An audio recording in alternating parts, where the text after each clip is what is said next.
Hello mga B, this is Joya again and welcome to my mini vlog. Marahay na aga nga ni.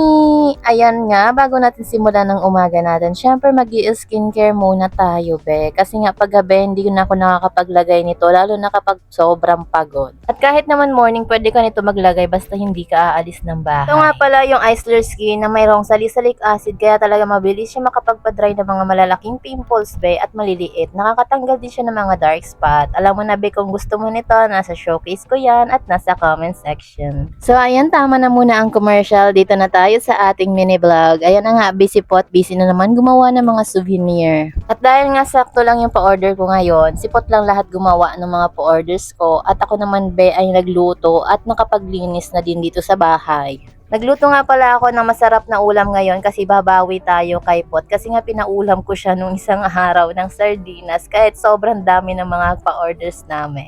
So, ito nga yung mga hinanda kong pagkain for today. Ayan, na busy pot na kain na siya at nagustuhan niya yung luto kong chicken skin. So, na-miss ko nga pala yung pag-BBO kasi nga ilang araw din akong hindi nakapag-mini vlog. Kasi be, nung Ninoy's Aquino Day, be, ang dami naming orders, tambak kami. Ayan nga yung video, ayan o, diba? Ayan yung mga orders or pa-orders namin nung Ninoy's Aquino Day. Napakadami be, isang araw lang yan. So, imbis na rest day namin kasi nga holiday be, hindi. Kasi nga naghanggang 3 AM pa nga kami gumawa ng souvenir. Kaya ayon, imbis na bonus lang yung hinihingi sa akin ni Pot, pati yung night differential niya at yung double pay niya, hinihingi na niya din sa akin. Pero ngayong araw naman ay nakapagbawi naman ako sa kanya, pinakain ko siya ng masarap na ulam. By the way, ribbon lang pala ang order nito ni Madam. Ayan, binabalot ko na siya, be. Yun yung ribbon lang yan ay ilalagay sa labas ng souvenir. So, yun lang yung order ni Madam, 80 pieces. Kasi nga umorder na siya ng paper mache. So, yung pa-order ko ngayon ay kayang gawin lang ni Pot. Kaya ang ginawa ko ba, naglaba ako and naglinis dito sa bahay. Kasi para naman kapag dumami ulit yung pa-order namin ay ready kami be. Hindi kami tambak ng labahan at hindi madumi ang bahay.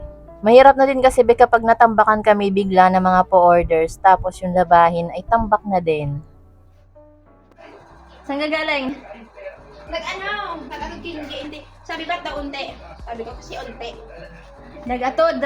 Yes. Ano yon? Naghatid? Naghatid.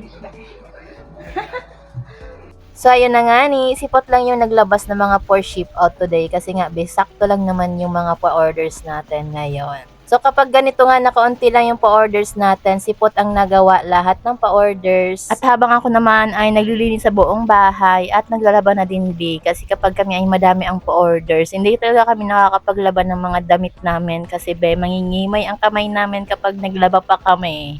Nung napahinga nga ako sa paggawa ng souvenir, yung isa kong daliri, be, nanginginig na. Siguro ngimay na nga dahil nga sa kakagamit sa paggugupit. Kaya dapat, after namin gumawa ng souvenir, hindi na kami magbasa ng kamay. Pero hindi ko naiiwasan yan, be, kasi nga naghuhugas pa ako ng pinggan. Tapos, syempre, kapag nagsi-CR, diba, hindi din maiiwasan na hindi mabasa ang kamay. So, ngayon nga pala ay medyo madami yung mga nalabhan kong damit kasi nga binatambakan kami, ayan o, 'di ba? So sobrang sarap sa mata be na wala nang labahin nakikita doon sa tambakan namin ng labahin.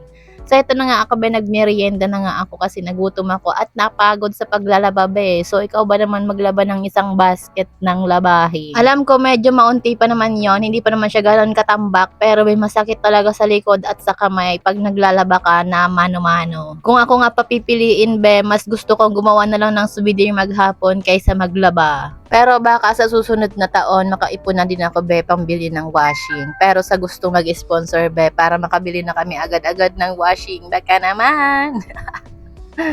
Ay nako, ang dal-dal ko na naman. Na-miss ko kasi to yung mag-DO at talaga namang ilang araw din kasi akong hindi nakapag mini vlog. Pero sa ngayon be, patapos na naman ang aking video kaya magpapasalamat na ako sa mga nakaabot hanggang dito sa dulo. Maraming salamat guys. Ingat kayo palagi. Bye-bye!